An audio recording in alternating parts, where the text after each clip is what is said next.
Dollar की एक और बड़ी छलांग, तारीख की बुलंद तरीन सतह पर ओपन मार्केट में डॉलर 12 रुपए महंगा 255 रुपए पर फरोख्त, जबकि इंटरबैंक में भी अमरीकी करेंसी की कदर में 11 रुपए 11 पैसे इजाफा हुआ है 242 रुपए पर ट्रेड। जबकि स्टॉक एक्सचेंज में भी मुस्बत रुझान, 100 इंडेक्स 1000 से जायद पॉइंट्स बढ़ गया। इसी पर बात करेंगे नुमाइंदा दुनिया न्यूज तारिक गौरी हमारे साथ मौजूद हैं। जी तारिक, बताइएगा सूरत हाल।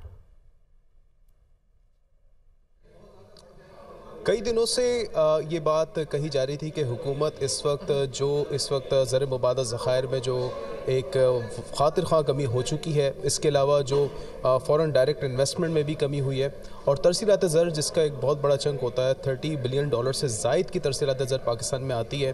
क्योंकि डॉलर को हुकूमत की जानिब से कैप किया गया था, इसकी वजह से हमने देखा कि इसकी कीमत में जो कैप लगाने के बाद जो बहुत सारे एक्सपोर्टर्स थे और जो रेमिटेंसेस जो बाहर से पाकिस्तान में आ रही थी वो भी पाकिस्तान नहीं आ पा रही थी। इसके अलावा जो इलीगली जो ट्रेडिंग हो रही थी जिसमें हुंडी हवाला का कारोबार भी वो भी काफ़ी चमक गया था। लेकिन IMF कंडीशंस में अमल करने के बाद हम देख रहे हैं कि काफ़ी हद तक आज स्टॉक मार्केट में भी पॉजिटिव ट्रेंड रहा है और रुपया को, डॉलर को, जो करेंसी को उसको फ्री फ्लोट किया गया है, जिसकी वजह से आज हमने अचानक जो है वो 11 से 12 रुपए का हमने जंप देखा है। भारत इन तमाम सिचुएशन पे बात करने के लिए इस वक्त हमारे साथ मौजूद है माहिर माशियात शहरियार भट्ट साहब। शहरियार, आपके ख्याल जो आज जो रुपये का इतनी बड़ी बेकदरी हुई है, इसकी आपके ख्याल में सबसे बड़ी रीज़न क्या है?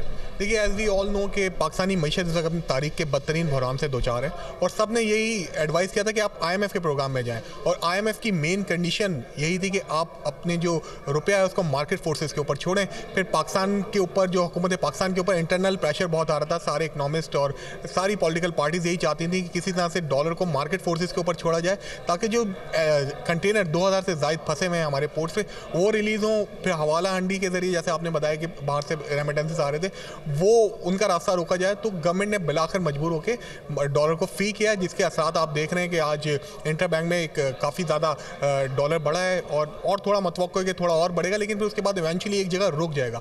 एक जगह रुकना इसका बेइंतहा ज़रूरी है ताकि हमारी मईशत मुस्तकिल बुनियादों पे आगे बढ़े। अच्छा शहरियार, ये भी हमारे जो इस वक्त नाज़रीन जो इस वक्त देख रहे हैं हमें, उनके लिए भी बताएं कि स्टॉक मार्केट में आज जो इजाफा हुआ है ये भी कि IMF कंडीशन की वजह से हुआ, जो रुपया डिवैल्यू हुआ है इसकी वजह से कोई फॉरेन इन्वेस्टमेंट पाकिस्तान में आना शुरू हो जाती है, स्टॉक मार्केट में इक्विटी के अंदर भी आना शुरू हो जाती है?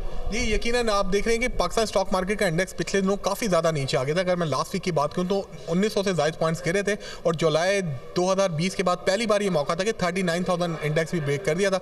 लेकिन जो हम IMF की तरफ आगे बढ़े, जितना पॉजिटिव हम IMF की तरफ कदम बढ़ाएंगे, मार्केट उसको वेलकम करेगी। यही चीज़ हमने देखी थी कि और अब पिछले 4 सेशन में तकरीबन 2400 से ज़ायद पॉइंट का इजाफा हो गया। फिर रिफाइनरी पॉलिसी भी गवर्नमेंट फाइनलाइज करने जा रही है, फिर इसके साथ साथ IT सेक्टर को कुछ मराद देनी है। तो ओवरऑल एक अच्छी पिक्चर बन रही है जिसके रिफ्लेक्शन आप पाकिस्तान स्टॉक मार्केट में देख रहे हैं। बहुत शुक्रिया आपका शहरियार भट्ट। माहिर माशात हमें बता रहे थे पाकिस्तान स्टॉक एक्सचेंज के हवाले से और रुपये की जो बेकदरी हुई इसकी क्या वजूहत है, तमाम चीज़ें हमारे सामने हैं। इस वक्त इन चीज़ों का सबसे बड़ा फ़ायदा अब जो फ्यूचर की फोरकास्ट के हवाले से जो माहिर माशियात का कहना है कि फ्यूचर फोरकास्ट ये कि पाकिस्तान को जो कर्जे मिलने वाले थे, जो कमिटमेंट्स पाकिस्तान को जो फ्रेंडली कंट्रीज़ की जानिब से थे, अगर IMF प्रोग्राम में आ जाते हैं तो वो भी उसी से मशरूत हैं। यानी कि IMF प्रोग्राम में आने के बाद जो कमिटमेंट हुए में मोर देन $8 बिलियन $10 बिलियन तक के जो कर्जे वो भी पाकिस्तान को ग्रेजुअली मिलना शुरू हो जाएंगे, जिसकी वजह से पाकिस्तान के जो रिजर्व्स है इसमें भी इजाफा होगा और जो अब जो रेमिटेंसेस है उसमें भी इजाफा एक्सपेक्टेड है। जी तारिक, बहुत शुक्रिया आपका। मरकजी बैंक ने पॉलिसी रेट में 100 बेसिस पॉइंट का इजाफा कर दिया। शरह सूद गुज़श्ता 23 बरसों की बुलंद तरीन सतह पर पहुंच गई। शरह सूद है क्या और इसमें इजाफे के मुल्की मईशत पर क्या असरात मुरतब होंगे, मुदस्सिर अली राना की रिपोर्ट में जानिए। शरह सूद में रिकॉर्ड इजाफा। स्टेट बैंक ने शरह सूद 16% से बढ़ाकर 17% मुकर्रर कर दी, जो पहुंच चुकी है गुज़श्ता 23 बरसों की बुलंद तरीन सतह पर। जनवरी 2018 में 6% की सतह पर मौजूद शरह सूद 5 बरसों में बढ़ गई 200%। ये शरह सूद है क्या और शरह सूद में इजाफे का क्या मतलब है, पहले ये जानते हैं। शरह सूद का मतलब कर्ज पर वो इजाफी रकम है जो मुकर्ररा मुद्दत के बाद कर्ज लेने वाला बतौर सूद अदा करता है। कर्ज लेने वाला सूद की रकम फिक्स्ड और शरह सूद के उतार चढ़ाव के मुताबिक अदा करता है। मुख्तलिफ स्कीमों में हुकूमत को पैसा देने वाले बैंक या लोग इस तरह ज्यादा मुनाफा हासिल करते हैं।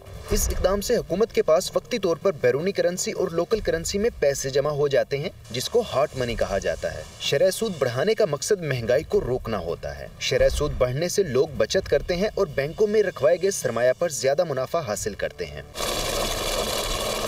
मरकजी बैंक की जानिब से पॉलिसी रेट तय होने के बाद तमाम बैंक अपनी अपनी शरह सूद का तयन करते हैं, जिसको Karachi inter bank offer rate कहा जाता है। बैंक इसी रेट पर कस्टमर से लेन देन करता है, जबकि शरह सूद में इजाफे से तलब और रसद में वाज़ेह फर्क आता है। पॉलिसी रेट में रद्दोबदल से दरमियाने दर्जे के कारोबार सबसे ज्यादा मुतासिर होंगे, क्योंकि बढ़ती हुई शरह सूद के बाइस इनके लिए उधार लेना भी मुश्किल हो जाएगा। दूसरी जानिब बड़े कारोबारी अफराद के पास इतने वसाइल होते हैं कि वो इससे भी गुजर जाएं। ऐसा नहीं है कि सिर्फ बिजनेसेस को मुश्किल आते हैं, बल्कि जो लोग उन बिजनेसेस में काम कर रहे हैं उनको भी मुश्किलात हैं। एक इन्फ्लेशन की भी एक डिफ़िकल्टी है जो सब लोग फेस कर रहे हैं, ना सिर्फ हमारे मुल्क में, पूरी दुनिया में फेस कर रहे हैं। आई थिंक हम सबको मिल के we should focus together on finding solutions. माहिरीन मईशत के नज़दीक शरह सूद में इजाफा से बैरूनी करेंसी हासिल हो जाए तो एलसीज खुलने का मसला हल हो सकता है, क्योंकि डॉलर की कमी के बायस दरामदी गाड़ियों, खुर्दनी तेल और बड़ी इंडस्ट्री की एलसीज ना खुलना बड़ा मसला है। We can still compete, but हमें इन्वायरमेंट वो चाहिए कि जिसमें हमारी एलसीज और हर चीज़ें खुल रही हों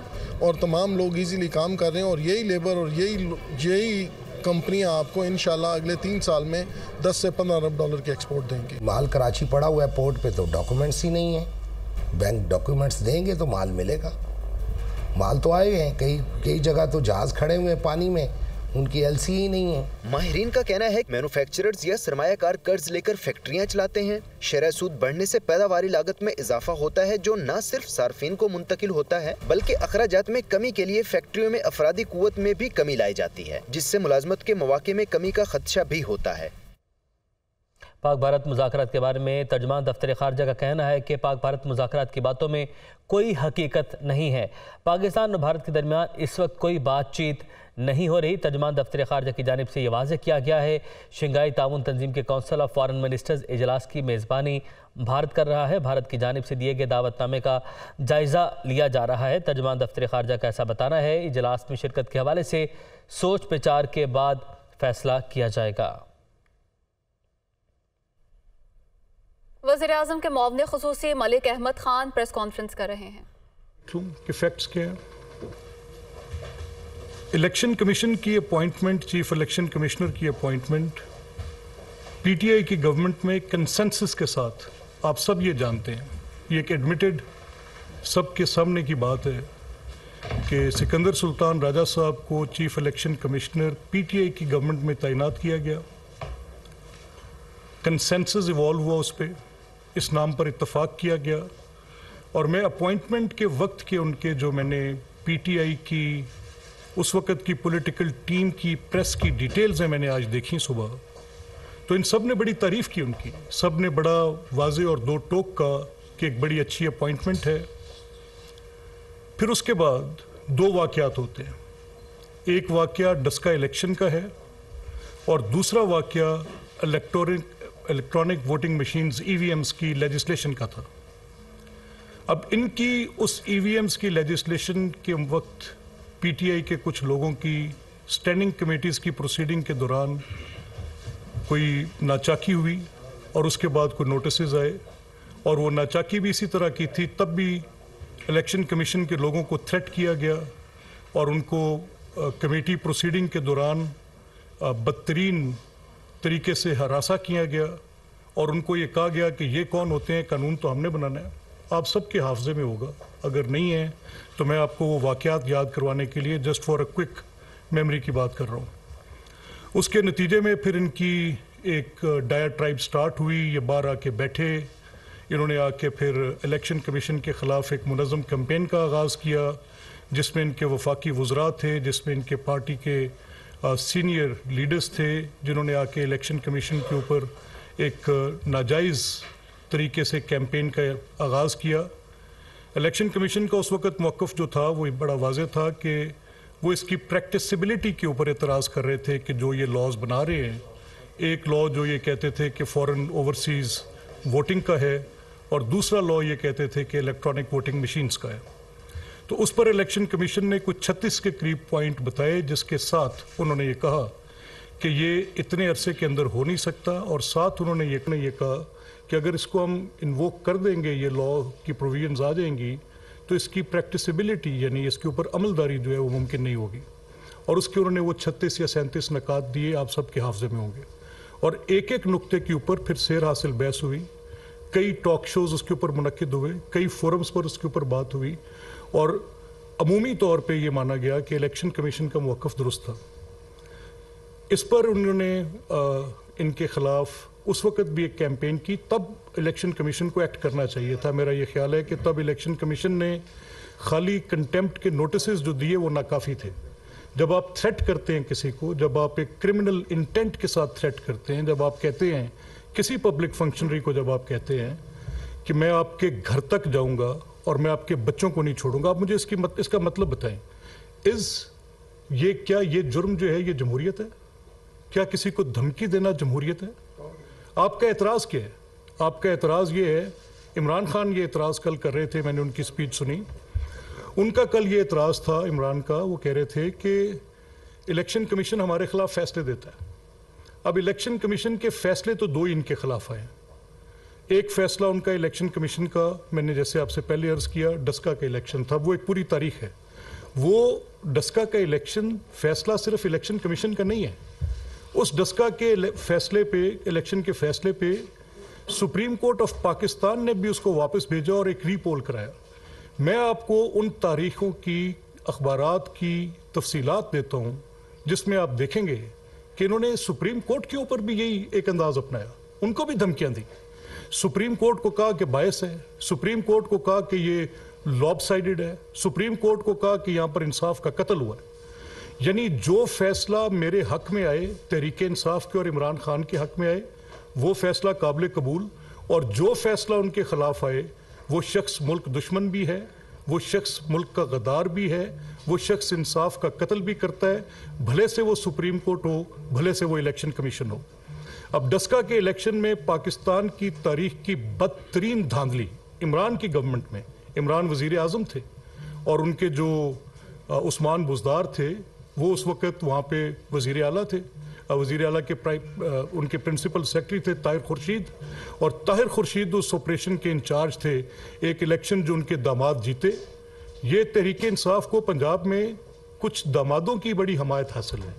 एक दामाद वो थे जो कि प्रिंसिपल सेक्रेटरी के दामाद थे, और एक आजकल और दामाद का बड़ा चर्चा है। मैं तो बड़ी कैंडिड बात करने वाला आदमी हूँ, जो मेरे पास आया मैं आपके सामने बड़ा फ्रैंकली रख दूंगा, और जो मैं ऑनेस्टली समझता हूँ वो दुरुस्त है, वो मैं आपके सामने बात करते हुए हिचकिचाऊंगा नहीं कि किसी कॉन्सिक्वेंस की मुझे उसकी फिक्र होगी। एक बात यह है बड़ी वाजे कि तब जो वो दामाद थे जिनका इलेक्शन सियालकोट में एक बाई इलेक्शन था, तब इलेक्शन के दौरान इमरान खान साहब, उस इलेक्शन के दौरान अरबों रुपए के वहाँ पर फंड्स दिए गए, अरबों रुपए लोगों से इकट्ठे करके वहाँ पर तकसीम किए गए। वो इलेक्शन जो वहाँ पर जीता, वो टेलॉन फैक्ट्री वाले जो आपके ताहिर खुर्शीद साहब के, बुज़दार साहब के सेक्रेटरी के जो दामाद थे, उन्होंने वहाँ पर पूरी गवर्नमेंट मशीनरी का बेदरेग इस्तेमाल किया। हम एविडेंसेस देते रहे। हमारा शिकवा था इलेक्शन कमीशन से कि उस इलेक्शन के ऊपर कोई कदगन लगाई जाए, इस अखराजात, हुकूमती अखराजात को देखा जाए कि हुकूमत किस तरह वहाँ पर डेवलपमेंट स्कीम्स करा रही हैं। बट हम तो इलेक्शन कमीशन के ऊपर नहीं चढ़े। We lost that election. Eventually आपकी वो चमक, वो पूरा उस्मान बुज़दार साहब और उनके प्राइवेट सेक्रेटरी के दामाद होने की जो वहाँ पर उन दामाद को प्रिविलेज हासिल थी of being a son in law, तो उसके वो जो फ़ायदे उनको हासिल हुए, तो हमारा एतराज़ था। हम ये बात बार बार इलेक्शन कमीशन के पास लेकर जाते थे, लेकिन इलेक्शन कमीशन के ख़िलाफ़ हमने कोई किसी किस्म की कैंपेन इनिशिएट नहीं की। हमने उनकी उस आइनी हैसियत को, उनकी उस अदालती हैसियत को, अपनी भेजी गई दरख्वास्तों पर जारी किए गए नोटिसेस और उन पर किए गए फैसलों पर सर तस्लीम खम किया। ये एक जमहूरी रवायत है। अगर एक आपके पास आर्बिटर मौजूद है और उसके पास आप जाते हैं और उसके आइन ने हक दिया है कि वो फैसला करे, तो उस फैसले के आने के बाद जब तक वो प्रैक्टिस ना हो जाए, जब तक उसको देख ना लिया जाए, तो उसके ऊपर इतराज करना ये कहाँ की जमहूरियत है? अच्छा चलें, ठीक है, इत्तफाक हो गया, आपने ये कर लिया। डस्का का इलेक्शन आपको भूल गया है, हम भूलने नहीं देंगे। सुप्रीम कोर्ट के ऊपर किया गया आपका डस्का के इलेक्शन के बाद जो सिलसिला था, हमें याद है। तब आपने सुप्रीम कोर्ट को भी, चीफ इलेक्शन कमिश्नर को भी, इन सब को मुर्द इल्ज़ाम ठहराया। मैं उस रिटोरिक में नहीं हूँ। मैं आपसे ये बात आज नहीं कर रहा कि मेरे साथ क्या हुआ 2018 से ऑनवर्ड्स कितनी जेलें काटी, कितनी इब्तला हुई, किन किन पॉलिटिकल पर्सन्स को, मैं उस बहस में से कि मेरे साथ की गई ज्यादती थी, तो मैं ये तासुर नहीं उभारना चाहता और ये तासुर देना भी नहीं चाहता, और ऐसा है भी नहीं कि इन्होंने ये किया था तो हम इस बात के ऊपर ये देखें इन्होंने ये किया, इन्होंने ये किया। I am just trying to go beyond that. मैं सिर्फ आपसे 3 बातें करना चाह रहा हूँ। कल फंडामेंटल राइट्स के चैप्टर की इमरान ने आइन से फंडामेंटल राइट्स के चैप्टर उठाया और जस्टिस मुनीर की मिसाल दी। जस्टिस मुनीर तो नजरिया ज़रूरत एक आइनी बात की तशरीह करते हुए था कि कभी नीड बेस भी ऐसी काम की जा सकती है, तो उसने तो कोई आइन की तशरीह दी। मुझे बताएं साकिब निसार साहब ने क्या किया? यही इलेक्शन कमीशन था, उस वक्त इसके कौन सरबराह थे? शहबाज शरीफ साहब की हुकूमत पंजाब में कायम थी। आखिरी 6 माह में यानी उनको दिसंबर में रोक दिया गया कि किसी किस्म के कोई फंड्स कंसोलिडेट वो नहीं कर सकते, और ये हुक्म केपी के लिए तो नहीं था। इतना बायस इलेक्शन कमीशन आपके पास था। हमने कौन सा हमला किया सुप्रीम इलेक्शन कमीशन के पास? मेरे सारे तरक्याती काम रुक गए थे, मेरा हल्का खंडर बना हुआ था, 8 लाख लोग एक अजियत में मुब्तला थे, सड़कें खुदी हुई थी, काम रुक गया था। हम चीखते चलाते गए, दरखास्तें दी, हम सुप्रीम कोर्ट में चले गए। आपके साकिब निसार साहब ने, आपको जस्टिस मुनीर की याद आ रही है, मुझे साकिब निसार साहब का ताजियाना बजाने का वक्त है। वो तो बहुत पुरानी बात है, मेरा ख्याल है आपकी भी शायद पैदाइश से पहले की बात होगी, लेकिन साकिब निसार साहब की कोर्ट तो आपके पास थी। तो क्या हुआ? वो केस रोका 6 माह तक, इलेक्शन हो गए तो कहा कि डिस्पोज्ड ऑफ। वो मोटो भी खुद लिया था कि हम लाहौर हाईकोर्ट ना जा सके। यानी कल अता बात कर रहा था फोरम शॉपिंग की, तो मुझे फोरम शॉपिंग बड़ी एक राइट अच्छी बात की उसने कल, और जब कहा कि इनको मुकदमा कहाँ पर कायम है। यानी आज फवाद के साथ अगर ये वाकया पेश आया है कि उन्होंने एक जुर्म किया है, उन्होंने एक धमकी दी है, secretary election commission Umar Hamid उसके मदई बने हैं, उन्होंने क्या थ्रेट कर रहे हैं, हमारी फैमिलीज को थ्रेट कर रहे हैं, तो उसके नतीजे में एक पर्चा दर्ज हो गया। पर्चा दर्ज करने के बाद पुलिस उनको अरेस्ट करने चली गई, मौका दे देती, बुला लेती, बात कर लेती, डिफरेंट बात थी, लेकिन पुलिस अरेस्ट करने चली गई। जब पुलिस अरेस्ट करने चली गई तो आपके सबके ये इल्म में था, आपने मैजिस्ट्रेट के पास उनको पेश किया था, वहां से आपके लॉयर साथ गए थे, वहां पे रिमांड की प्रोसीडिंग्स हुई थी, राहदारी के रिमांड की प्रोसीडिंग्स हुई थी। आपके वकला भी उतने ही गलत बयानी से काम लेके हाईकोर्ट में चले गए और हाईकोर्ट में जाकर कहा कि जी अबडक्शन होगी, हब्से बेजा का मुकदमा है। यानी एक कानूनी प्रोसीडिंग FIR उसकी कोई हैसियत नहीं। यानी एक कानूनी प्रोसीडिंग कि आप रिमांड की, राहदारी की रिमांड की प्रोसीडिंग्स देते हैं, उसकी कोई हैसियत नहीं। आप लाहौर हाईकोर्ट में चले गए और लाहौर हाईकोर्ट से ये तवक्को करते हुए कि शायद फिर किसी दामाद की को बात होगी, आई डोंट नो, जो हकीकत है वो तो यही है, लेकिन एनीवेज नहीं हो सकी बात। अगर मैं सिर्फ दामाद की कहानी लेकर चला जाऊं ना, तो मेरे पास तो दामाद की कहानी है। I can even go to some supreme judicial council also, I am cognizant of a detail. मेरे साथ तो शायद कुछ गवाह भी चले जाएंगे। तो तहरीके इंसाफ को दामादों की बुनियाद पर एक बड़ी आजकल बका हासिल है। एनीवेज, इसके बाद अब हो गया ये मुकदमा। अब मुझे ये बताएं कि क्या इसमें उन्होंने गलत किया? आप धमकी दें, फवाद को नहीं धमकी देनी चाहिए थी, ये वो फवाद है ही नहीं। मैं इस फवाद को जानता हूं, मैं कंडेम करूंगा अगर किसी किस्म की कोई ब्रुटैलिटी होगी, अगर ड्यू प्रोसेस नहीं होगा, अगर उसके साथ कोई ज्यादती होगी, तो I will be the first one to come and set. कल उसके मुंह पे कपड़ा डाल के नहीं लाना चाहिए था, उसको ओपनली कोर्ट में पेश करते। अब मुझे बताएं क्या हक था फरूख हबीब का? ये फरूख हबीब पुलिस को ऑब्स्ट्रक्ट करें, इनके खिलाफ FIR बनती है ऑब्स्ट्रक्ट करने की। इस तरह की बदमाशी करके एक स्टेट की मशीनरी को ऑब्स्ट्रक्ट करना, एक registered FIR, there is a complainant, एक ड्यू प्रोसेस है। कैसे फरूख हबीब ये बात कर सकते हैं? जाएं और वो जाके टोल प्लाजे पे खड़े हों और खड़े होकर जाके उसको रोकें और पुलिस की गाड़ी के ऊपर जाके मुक्के बरसाएं और उनको बैंक करें। यानी आप जुर्म भी करें और आपको पूछे भी कोई ना।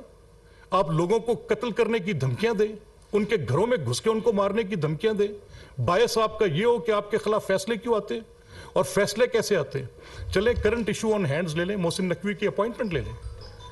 मोहसिन एक मीडिया पर्सन है, उसकी एक क्रेडिबल पोजीशन है, उसकी कोई नॉन पॉलिटिकल, अगर उसकी तस्वीर आसिफ जरदारी साहब के साथ है तो वही उसकी तस्वीर परवेज इलाही साहब के साथ भी है, वही उसकी तस्वीर आपके बीसीओ पार्टी के अरकान के साथ है। वो एक media person, is a non person. क्या तस्वीर की बुनियाद पर आप ये तयन कर सकते हैं कि वो बायस है? उनको एक इलेक्शन कमीशन ने, जो कि उनका मुकम्मल इख्तियार है, अब आपने खुद गलती क्या की, आपके लॉयर्स के साथ मेरी बात हुई, मेरी फवाद से बात हुई। फवाद ने मुझे कैंडिडली कहा, जब उन्होंने मुझे फ़ोन किया, मैंने उनसे ये बात की कि आपने जो नाम दिए हैं, आपने एक नाम एक्टिव सर्विस इन पाकिस्तान में बैठे शख्स का नाम दे दिया।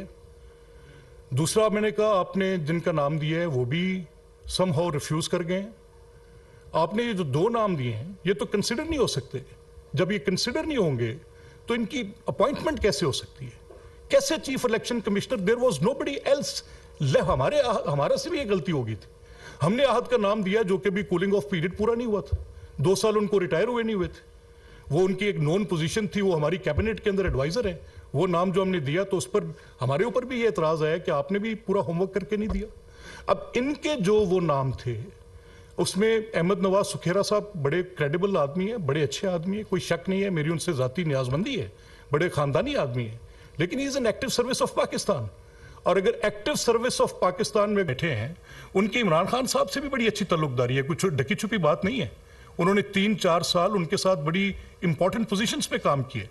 जब हमारी गवर्नमेंट आई, we were in the last leg, वो कैबिनेट सेक्रेटरी थे, तो इन रिस्पेक्ट ऑफ दैट हमने कहा ठीक है काम करें, लेकिन उनकी appointment as caretaker chief minister, तो ये जब मैंने इनसे पूछा फवाद से, मैंने कहा फवाद ये आपने कैसे आपने ख्याल किया कि इनके ऊपर कोई एलिजिबिलिटी का क्राइटेरिया नहीं लगेगा? तो उन्होंने कहा नहीं देखिए बात ये है, 2 आर्टिकल्स हैं, एक आर्टिकल 224 है और एक आर्टिकल 224A है। तो 224 आर्टिकल जो है वो तो कंसल्टेशन प्रोवाइड करता है between leader of the house and leader of the opposition, और गवर्नर साहब के रोल का तयन करता है। लेकिन अगर वहां पर यह मामला तय ना पा सके, जैसे केपी में हो गया, वो 224 के अंदर ही हो गया, तो फिर मामला 224A में जाता है। और लफ्ज क्योंकि सिर्फ कंसल्टेशन है, इसलिए किसी और चीज की जरूरत नहीं है, इसका एक सिंगल क्राइटेरिया वो कंसल्टेशन है। तो मैं अपना सर पकड़ के बैठ गया। मैंने कहा किधर गए इनके ये बड़े बड़े अली जफर और ये इनके हामिद खान और इनके ये बाकी वकला, और वो जो 22 थे यूसुफ रजा गिलानी को सजा कराने वाले बाबर अवान साहब, वो सारे कहाँ गए? वो उनको ये ना बता सके कि कंसल्टेशन जो है वो तो सिर्फ प्रोसीजर है। एलिजिबिलिटी तो क्या मैं किसी इंसेन आदमी को उठा के बिठा सकता हूं? मैं क्या किसी ऐसे आदमी को ला के बिठा सकता हूं जो डिफॉल्टर हो? तो वो कहां से आएंगी बातें? वो भी 62 के अंदर से एलिजिबिलिटी का क्राइटेरिया आएगा। मैं आपको ज्यादा कानूनी बहस में नहीं उलझाना चाहता, लेकिन समहाउ एक तस्सुब की ऐनक के साथ आपने ये तमाशा बर्पा कर दिया। आपने इस मुल्क को इसको आपने, किसको नहीं पता, किसके हाफजे में नहीं है, आप किसकी क्रिएशन है? आपकी क्रिएशन 30 मेंबर की पार्टी थी टोटल आपकी। फिर दुनिया जहान से बंदे पकड़कर इसी एस्टेब्लिशमेंट ने आपको मुसल्लत कर दिया। होगी आके बैठ गए आप, तब हम चीखते रहे। मैं बारहा, क्योंकि मैंने आपसे कहा फवाद से एक मेरी ताल्लुकदारी है, मैं आज बड़े बोझल दिल के साथ बैठा हूं आके to sit and talk against him. मेरा जिसके साथ एक 30 साल का ताल्लुक है, हमारी पॉलिटिकल डिवाइड जो भी थी, लेकिन मुझे फवाद से ये तवक्को कि वो चीफ इलेक्शन कमिश्नर पर इस तरह का बयान देंगे, इलेक्शन कमीशन के लोगों को धमकी ये लोग देंगे, तो फिर ये जमहूरियत वाला बिस्तरा बंद कर दें। ये तो बदमाशी का बिस्तरा है। ये तो एक और तरह की जमहूरियत है। यानी आप जुर्म भी करें, वो जमहूरियत गर्दाने, आप थ्रेट करते रह जाए लोगों को। और मसला क्या था? कल वो ये अब बैठ गए आके, जी ठीक है, अब गाली निकालें, आप निकालें कि ये न्यूट्रल्स हो गए।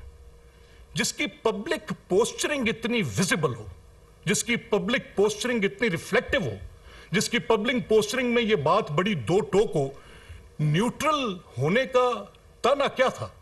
न्यूट्रल होने का ताना यह था कि जैसे मेरी हुकूमत बनवाई, जैसे कायम रखी, उसी तरह से मजीद चलवाएं। यानी देखें यार, ये कोई इंतहा है? Where are we? पब्लिक के लिए एक आदमी कह रहा है कि आप न्यूट्रल क्यों हो गए? उनका कह रहा है आप जानवर है अगर आप न्यूट्रल है तो। अगर वो अपने आईनी किरदार के अंदर अपने आप को श्रिंक कर रहे हैं तो क्या ये जुर्म कर रहे हैं? अगर वो सुप्रीम कोर्ट साकिब निसार की हो तो काबिल कबूल है। अगर वो बेंच तुम्हारे फेवरेबल हो जो तुम्हें फैसले दे, आप मुझे बताएं, जब असेंबली की बहाली का केस आया, इस हुकूमत से जो सबसे बड़ी गलती हुई है, इनके ऊपर आर्टिकल 6 ना लगाकर, इनके कासिम सूरी पर आर्टिकल 6 लगता था, इनके इमरान खान पर आर्टिकल 6 लगता था। वो जिसने बंद सील लिफाफे के अंदर एनविलोप ऐसे असेंबली के अंदर लहराया था ना कि मुझे ये मिल गया है और ये वो चीज है जिसकी बुनियाद पर मैं रूलिंग दे रहा हूं कि असेंबली को तोड़ रहा हूं। अगर गवर्नर साहब तारीख नहीं दे रहे, यानी उनके ऊपर पाबंदी नहीं थी, आइन ये कहता है कि अगर आप तारीख नहीं देंगे या आप असेंबली की डेसोल्यूशन का नोटिफिकेशन नहीं करेंगे तो 48 घंटे के अंदर असेंबली टूटी हुई तस्वर की जाएगी। गवर्नर साहब ने अपने तय ये फैसला किया कि ये वो समझते हैं, मैं गवर्नर साहब के ख्यालात से वाकिफ हूं, गवर्नर साहब ये समझते हैं कि ये जो एक्ट इन्होंने किया है परवेज इलाही साहब ने, ये इंडिपेंडेंट माइंड के साथ नहीं किया। परवेज इलाही ने ये एक्ट किया है bound by influence of Imran Khan, और इमरान खान ने डेसोल्यूशन के लिए कोई मुनासिब रीजन भी नहीं दिए। ये एक फर्द वाहिद की चॉइस नहीं होती, ये हालात और वाकयात के साथ होता है, ये आप अपनी सूटेबिलिटी के साथ नहीं होता। असेंबली की काफ़ी इस मामले में सैंक्टिटी होती है। अब ये गवर्नर साहब का ख्याल था कि अगर ये टूटती है तो टूट जाए। ये 48 घंटे में आइन में लिखा हुआ है। आइन की दो शिकें होती हैं। एक शिक होती है जिसकी कॉन्सिक्वेंस होती है अगर उसके ऊपर अमल न, उसको कॉन्सिक्वेंशियल नेचर होता है उसका। जैसे ये आर्टिकल है आइन का कि अगर अपना चीफ मिनिस्टर एडवाइस करेंगे कि असेंबली को तोड़ दिया जाए और अगर वो नहीं तोड़ेंगे तो कॉन्सिक्वेंस में 48 घंटे में खुद टूट जाएगी। अब ये जो है इलेक्शंस का कि 90 दिन के अंदर, आइन में लिखा है कि 90 दिन के अंदर इंतखाबात होने चाहिए, लेकिन अगर 90 दिन में इंतखाबात नहीं होते तो फिर आइन में नहीं लिखा कि क्या होगा। ये बात इनको भी पता है, दे नो इट। अब अगर मेरी ये पोजीशन हो, मैं ये कहूं कि भाई क्यों ये इन्होंने अपनी हुकूमतें तोड़ दी हैं और मेरी हुकूमत अभी कायम है, तो मैं कहता हूं कि कैसे ये मुल्क के अंदर क्या सारा साल इलेक्शन हो, तमाशा लगा रहेगा इलेक्शंस का। एक आदमी उठता है वो 10 सीटों पर जाके खड़ा हो जाए, खुद ही तमाशा बनाए। Is this state hostage to him? इस मुल्क के अंदर एक पार्लिमानी निजाम है, कैसा क्या तरीकाकार है? अपनी सूटेबिलिटी, अपने मुफाद की खातिर आप जो करना चाहते हैं उसके लिए आपने अदारों की तबाही का जिम्मा उठाया हुआ है। आप खुद जिस जुर्म के मुर्तकिब थे वो दूसरों पर आप इल्जाम लगा रहे हैं। आपकी 30 मेंबर्स की पार्टी थी, जावेद इकबाल साहब के कुतबे बनाए, जावेद इकबाल चेयरमैन साहब के लिए आप उनके मुजस्मे कायम करें जहां जहां पर आपके घर हैं। आपकी 30 मेंबर की पार्टी को कम से कम 40 मेंबर जावेद इकबाल साहब ने दिए। जावेद चौधरी ने अपना इंटरव्यू जो उनके साथ किया, एक्सप्रेस में उनकी वो कॉलम छपी, बड़े एक मायनाज कॉलम निगार हैं जावेद चौधरी, आज तक इसका रिबटल नहीं आया। उसमें उन्होंने ये कहा कि मुझे जावेद इकबाल साहब ने कहा है कि मुझे ये टास्क किया गया है कि इमरान खान की हुकूमत कायम करनी है। उन्होंने कहा, मैंने सवाल किया किसने किया, तो उस बात को वो गोल कर गए, सो मैं भी उस बात पे कुछ नहीं कह सकता जो रिकॉर्ड पे नहीं है। लेकिन ये कहा कि मैंने 40 मेंबर जो थे दूसरी जमातों से, उनके खिलाफ मैंने मुकदमे कायम किए ताकि इमरान की हुकूमत जो है वो बासानी बन भी जाए और चल भी जाए। और जब कहा कि जो इनके जराइम हैं, जो कि बड़े बड़े अरबों के गबन हैं, जो कि आज मौजूदा हुकूमत भी तब की हुकूमत जो थी उनकी उस वक्त की इनकम्बेंट गवर्नमेंट, उसके खिलाफ आप कार्रवाई नहीं कर रहे। तब वीट का स्कैंडल आ चुका था, तब शुगर का स्कैंडल आ चुका था, तब अरबों रुपए की लूटमार, CNW के ठेकों के अंदर लूटमार, बुजदार हुकूमत की लूटमार, महमूद खान हुकूमत की लूटमार, पता चल चुका था कि माइंस में क्या डकैतियां पड़ रही हैं, जहांगीर तरीन के साथ किस चीज का झगड़ा पड़ा है, लेने देने के मामलात में कहां पे Aleem Khan is on record के क्या इश्यूज थे। आप इस पर, उन्होंने कहा मैं कैसे अगर मैं करूंगा तो इसकी हुकूमत टूट जाएगी। मैं सिर्फ 2 आदमियों के पर्चे दे सकता था, नैब में मैंने दिए, वो दोनों जिनके मुझे इमरान ने कहा कि उनके पर्चे दे दो। उनमें एक सफ्तान खान था जो आज स्पीकर है, वो भी वजीर आला बनने गया था, और एक अलीम खान थे जो वजीर आला बनने गए थे। अब ये कुछ छुपी बातें नहीं है, they are public. So meaning by आपकी अपनी हुकूमत, आपकी अपनी जमात, आप कैसे बात करते हैं? आपने मुझे ये शक है, मैं ये पब्लिकली कह रहा हूं, and I own each and every word of mine.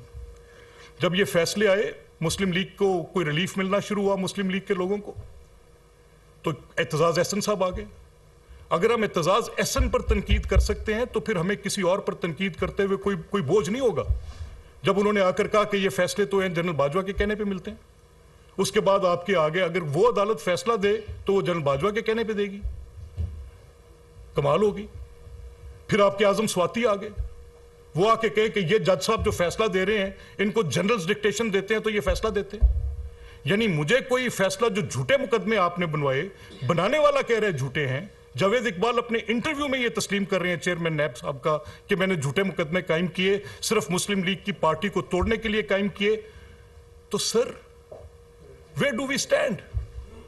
आज आपको ये ह्यूमन राइट्स याद आ रहे हैं, आज आपको याद आ रहे हैं फंडामेंटल राइट्स के चैप्टर्स। 3-3 साल तक लोगों को आपने जेलों में डाला, एब्सोल्युटली बेबुनियाद मुकदमात पर।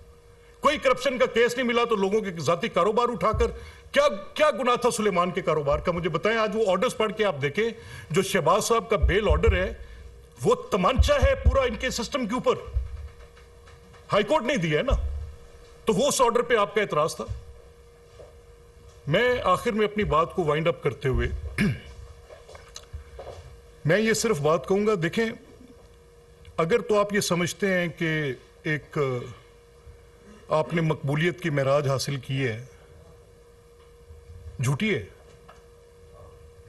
आपका साइफर झूठा है, आपका अमर बिल मारूफ का नारा झूठा था।